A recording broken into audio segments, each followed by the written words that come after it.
Hi, I'm Peter Freedman. Welcome to our first episode of the Martial Arts Coach. So, for this episode here, we're going to talk a little bit about my cookout that I have once a year. It's actually held one day, but next year we might do it 2 or 3 days because it's starting to grow. We have different vendors. We have a lady come who sets up an aura camera. She takes the pictures of your aura. We have another guy that plays a Native American Indian flute, and he does a good job at that. And he sets up a table and sells some flutes. We have another gentleman who's going to set up a table and sell different types of Filipino martial arts swords and daggers and knives.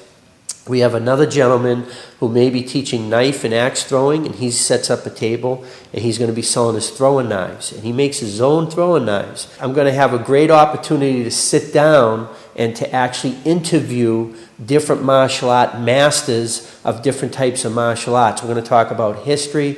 We're going to talk about the martial science. We're going to talk about the countries that these martial arts come from and why they're here at my cookout. Why would they come here?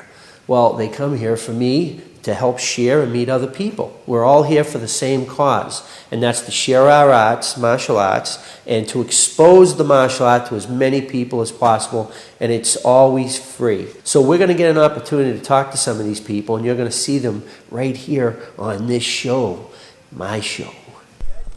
Hi, I'm Pete Freedman. I'm here at Peter Freedman's Cookout. This is my cookout. I'm here with Dale Dugas. Did I say that right? Yes. Dale Dugas. And we're going to interview him, and he does bug Weare, and I thought maybe I'd start asking him a few questions.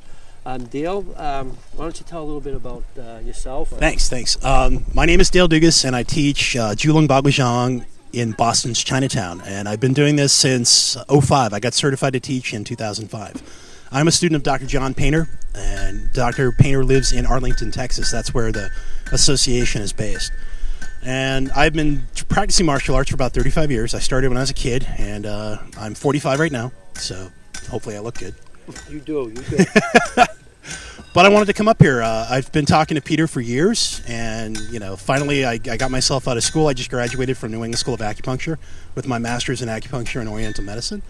And so now I've got some free time. I'm back in the real world, and I want to come up and meet everybody and network and just come see what was going on in the area. And having fun, showing some people some concepts from our system, and seeing others teach and present. It's great. It's showing people brotherhood and companionship. It's unexpected in the world today, and it's nice to see. And thanks for having me up. And how do you like the cookout and all the people here? I like it. It's great. It's informal, but at the same time, you can see that people are very passionate about their systems and what they do. It's nice to see a whole bunch of people with a whole bunch of experience just gathered in one place and not acting, condescending, or the whole, I'm a master, bow to me, put me up on a pedestal, that kind of thing. It's just, we're a group of people, and we all have different backgrounds and different ways of looking at it, and it's great to share and open our minds and see where it can go. So I guess that's it for Dale. I thank you for coming up. Thank you, sir. And thank you. Thank you. All right. Hello, I'm Pete Freedman. I'm here with Ramona Nault. I'm going to interview her in a minute. But right now, we're talking to the camera. So for now, let's get started. Hi, Ramona. Hi, how are you? Okay, I'm doing good. Good. She's doing good. We're all happy. Ramona's happy. I'm happy. Ramona's happy. All right. So, Ramona, tell me what you do. I'm an aura photographer. And what is that? I have a special camera that will take photos of your auric field. It actually doesn't take photos of the colors in your field. It kind of images them. It's called aura imaging. So it takes a photo of you, and then it measures the wavelengths of the colors in your energetic field and puts those colors on the film, like a Polaroid film. Oh, okay. What brought you to the cookout here?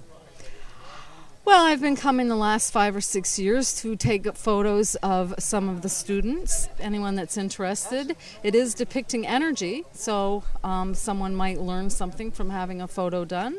Okay. And what are the differences in photos from different peoples that do different things? Did you notice a difference in energies or colors in the auras?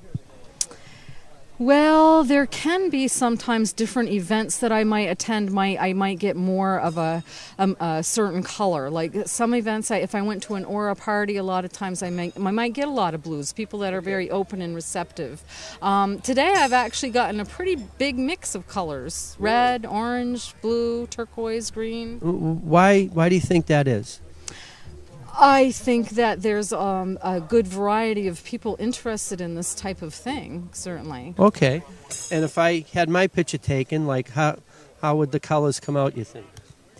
Well, I think I think you might end up with some blue, certainly. Okay, so I'm a colorful person. You are.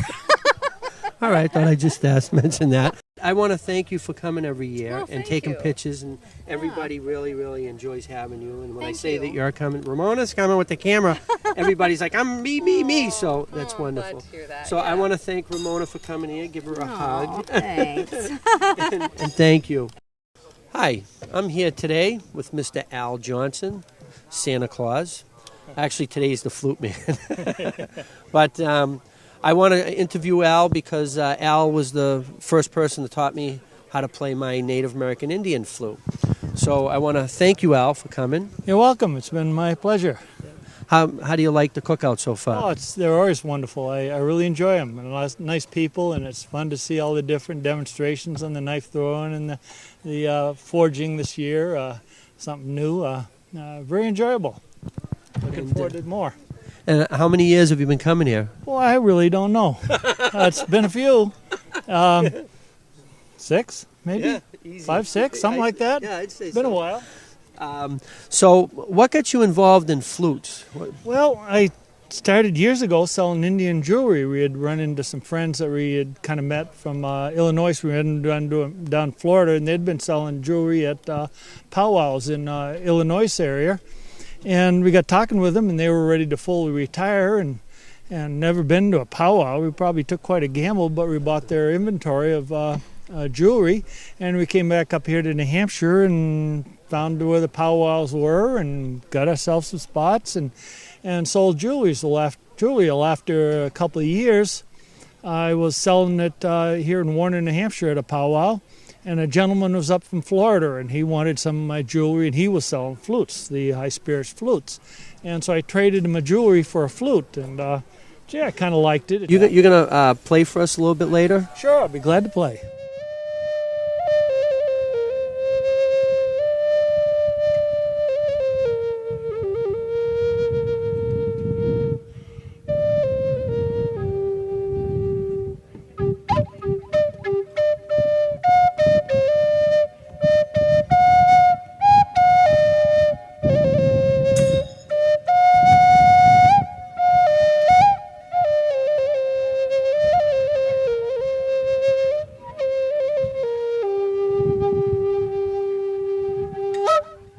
Hi, I'm here with Master Spencer G. He does all kinds of martial arts.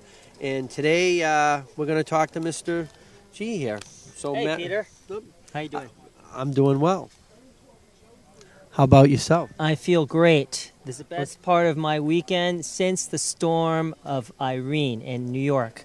I'm glad to be here in Weare, New Hampshire.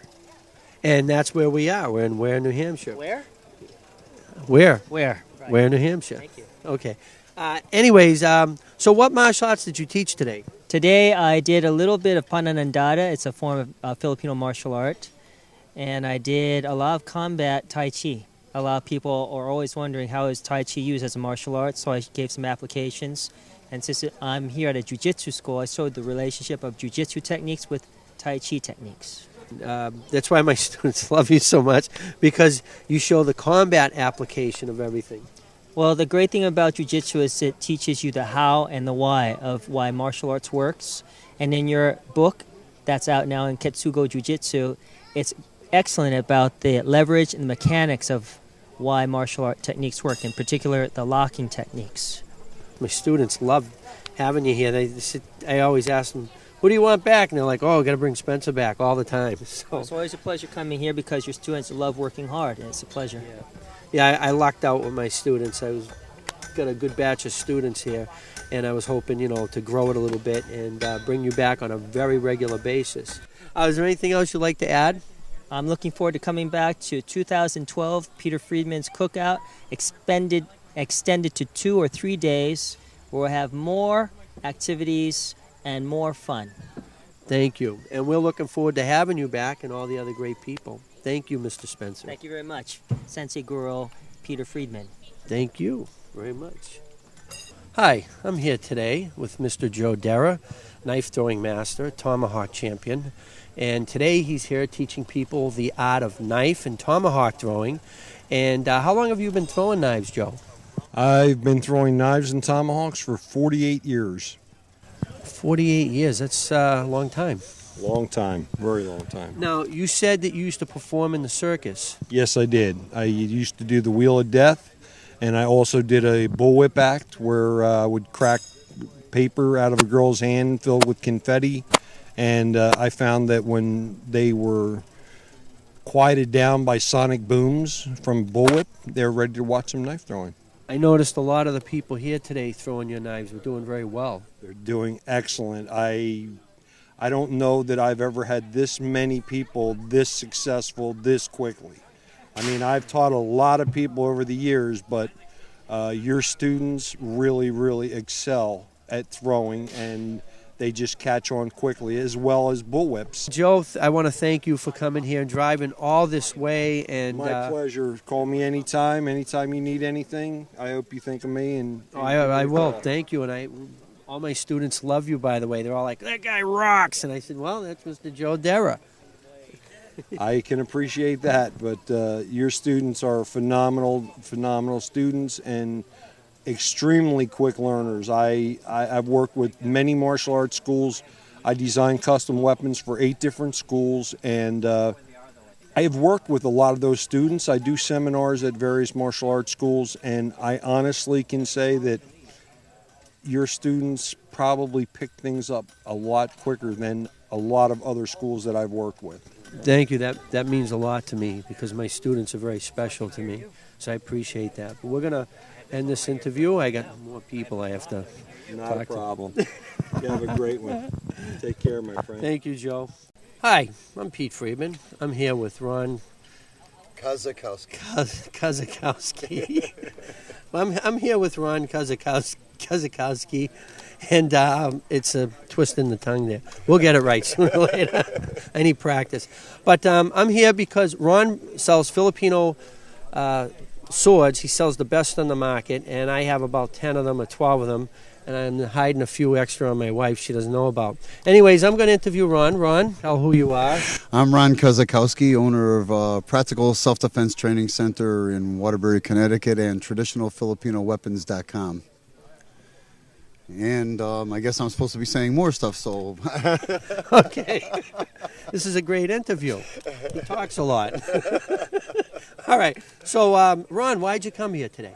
Well, seems like I've known you for many years on the internet, and we finally got together. And I've been, you kind of aroused my curiosity of getting everybody together with no politics and just everybody being friendly and seeing a bunch of other martial artists that have similar interests. And this is kind of cool. I couldn't wait to get here, actually. I couldn't wait to have you. I've been waiting for years to get you here. So today you brought some swords. What kind of swords did you bring? Where are they from? Well, they're all made in the Philippines. They're made in Luzon, and I got some friends out there that make them. And I export some very high quality steels to them to make these swords, and they make them the ancient traditional way. The sheaths are all made of wood. The handles are made of the iron woods of the Philippines, and we have the best thing going right now with all the different. We've been doing a lot of research to try to get up all the different ancient designs and trying to bring them back to life, because a lot of the ancient designs you can't find anymore. I want to thank you for coming. And thank you for inviting me. And I hope you come back. I hope you come back next year. No, we're definitely going to come back next year. Definitely. And bring more swords. Okay. Definitely. They went quick this year. All right. So I'm Pete Freedman, and I'm signing off. Goodbye.